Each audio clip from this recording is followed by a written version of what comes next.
कामचोर काहिल गधा। पुराने जमाने की बात है, एक ताजिर था जो शहर से दूर एक गांव में रहता था। वो तिजारत के लिए रोजाना शहर जाता और मुख्तलिफ अशिया की खरीदो फरोख्त किया करता। तिजारत करने के लिए उसके पास एक गधा था। वो गधे पर सामान लाद कर रोजाना शहर जाया करता। ताजिर अपने गधे की बहुत अच्छे तरीके से देखभाल करता, उसकी खुराक का बहुत ख्याल रखता, उसे वक्त पर चारा डालता और पानी पिलाता, क्योंकि ताजिर को पता था कि उसकी तिजारत के लिए इस गधे की बहुत जरूरत है। गधा बहुत सेहतमंद था। ताजिर बहुत सारा सामान एक साथ गधे पर लादकर फरोख्त के लिए शहर ले जाता, लेकिन उसका गधा बहुत कामचोर और आलसी था। उसको भागना दौड़ना खाना पीना बहुत पसंद था। आज फिर शहर जाना पड़ेगा। मुझे हमेशा छुट्टियां क्यों नहीं हो जाती? मुझे छुट्टियां बहुत पसंद हैं। मेरे मालिक को तो हमेशा काम की ही पड़ी रहती है, पर मुझे फारिग रहना बहुत पसंद है। मेहनत करना तो बिल्कुल भी मुझे अच्छा नहीं लगता। ताजिर अपने गधे पर सारा सामान लाद कर शहर ले जाता और ताजिर को शहर जाने के लिए एक नदी को पार करना पड़ता था। शहर जाकर वो सारा सामान बेच देता। ताजिर को हर रोज बाजार की मांग के मुताबिक अशिया की तिजारत करनी पड़ती थी। कभी कपास तो कभी नमक, कभी सब्जियां तो कभी फल। ताजिर को पता लगा कि बाजार में नमक की मांग बहुत बढ़ गई है। ठीक है, मैं बहुत जल्दी ही नमक लेकर आ जाऊंगा। उसने अपने गधे पर 4 बोरियां नमक की लादी और उसको मालूम हो गया कि 4 बोरियों का वजन काफी ज्यादा है। ओहो, मेरा गधा इतना वजन नहीं उठा सकता। इसका वजन थोड़ा कम करना पड़ेगा, यही ठीक रहेगा। उसने गधे की पीठ से एक बोरी उतार दी, फिर भी गधा आगे जाने के लिए तैयार नहीं था। ताजिर को अपने गधे का तो बहुत ख्याल था, पर उसको अपने गधे का पता था कि वो बहुत कामचोर और आलसी है। उसने एक छड़ी गधे की पीठ पर मारी और उसे बाजार ले जाने की कोशिश करने लगा।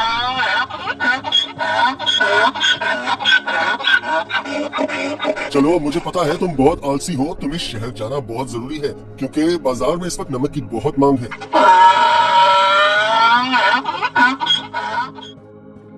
ताजिर ने सारा नमक फरोख्त कर दिया। ओहो, सच में बाजार में नमक की बहुत मांग है। ताजिर ने फिर रोज की तरह शहर में नमक फरोख्त करना शुरू कर दिया।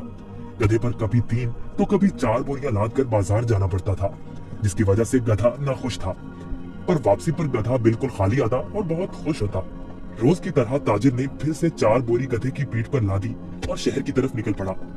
जब वो नदी के पास पहुंचा तो उसे पानी ज्यादा नजर आया। हमें बहुत ध्यान से आहिस्ता आहिस्ता चलना होगा ताकि हम पानी में कहीं गिर न जाएं। जैसे ही उन्होंने आधी नदी पार की, अचानक गधे का पांव एक बड़े पत्थर से लगा और गधा फिसल गया और पानी में बैठ गया। ओहो, तुमने ये क्या किया? बोरियां तो अभी भी मेरी पीठ पर हैं, लेकिन मुझे इतना वजन महसूस नहीं हो रहा। ये एक जादुई नदी है। गधा इस बात से हैरान था कि नदी में फिसलने की वजह से उन बोरियों का सारा नमक नदी में घुल गया था और बोरियों में से नमक खत्म हो चुका था। इसकी वजह से गधे को वजन महसूस नहीं हो रहा था, क्योंकि बोरियों में नमक बचा ही नहीं था, सब खत्म हो चुका था। ओहो, मेरी सारी मेहनत जाया हो गई। अब मैं शहर जाकर क्या करूंगा? सारा नमक तो बह गया है। शुक्र है खुदा का, मेरा गधा तो सही सलामत है। गधे को कुछ नहीं हुआ। अब शहर जाने का कोई फायदा नहीं। मुझे अब घर जाना चाहिए। वाह, कोई वजन भी नहीं और काम भी नहीं। ये तो कमाल की नदी है। फिर अगले दिन ताजिर ने 4 बोरियां गधे की पीठ पर लाद दी और शहर की तरफ निकल पड़ा।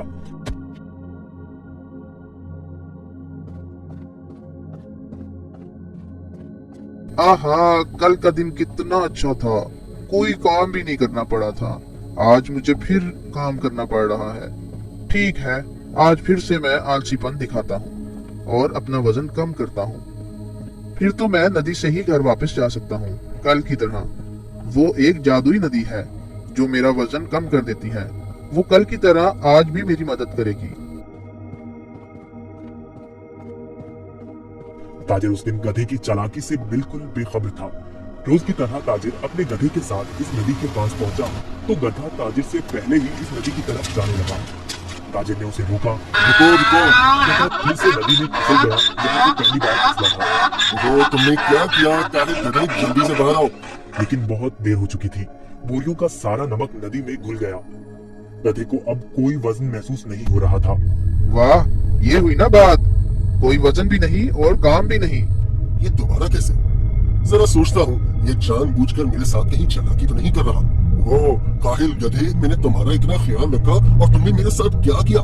इसे घर वापस ले जाता हूँ। मुझे पता है, अब देखो मैं तुम्हें कैसे सबक सिखाता हूँ। गधे ने सोचा, मैंने काम चोरी का ये अच्छा तरीका ढूंढा है, पर ताजिर का तो आज कुछ और ही जहन था। अगले रोज ताजिर ने गधे की पीठ पर 6 बोरियां रुई की लाद दी, लेकिन गधे को थोड़ा सा भी वजन महसूस न हुआ। ओहो, इतनी ज्यादा बोरियां? कोई मसला ही नहीं। शहर तक जाना किसने है? इस जादुई नदी तक तो जाना है बस। और वो शहर की तरफ जाने लगे।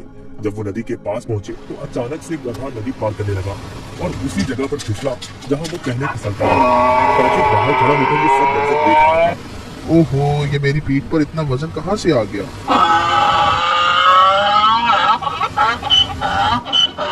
ताजिर बहुत समझदार आदमी था। उसको पता चल गया कि उसका गधा जानबूझकर ये सब उसके साथ कर रहा है। इसलिए ताजिर ने इस दफा बोरियों में नमक के बजाय रुई भर दी थी। जैसे ही गधा नदी में फिसला तो रुई ने पानी जज्ब कर लिया और गधे की पीठ पर वजन ज्यादा हो गया। हाँ, तुम मुझे इतने दिनों से बेवकूफ बना रहे थे। तुम्हारी इस हरकत से मेरा बहुत नुकसान हुआ है। तुम्हें इस बात का अंदाजा भी है क्या? अब तुम इसी तरह बोरियों के साथ घर जाओगे। गधे को उन बोरियों के साथ ही घर आना पड़ा। इस तरह गधे ने अपना सबक सीख लिया और उस दिन के बाद गधे ने कभी नदी में फिसलने की हिम्मत न की। इसलिए नतीजा, जैसा करोगे वैसा भरोगे। अगर आपको हमारी वीडियोस अच्छी लगी हो तो इसको लाइक करें, शेयर करें और हमारे चैनल को सब्सक्राइब करें। शुक्रिया।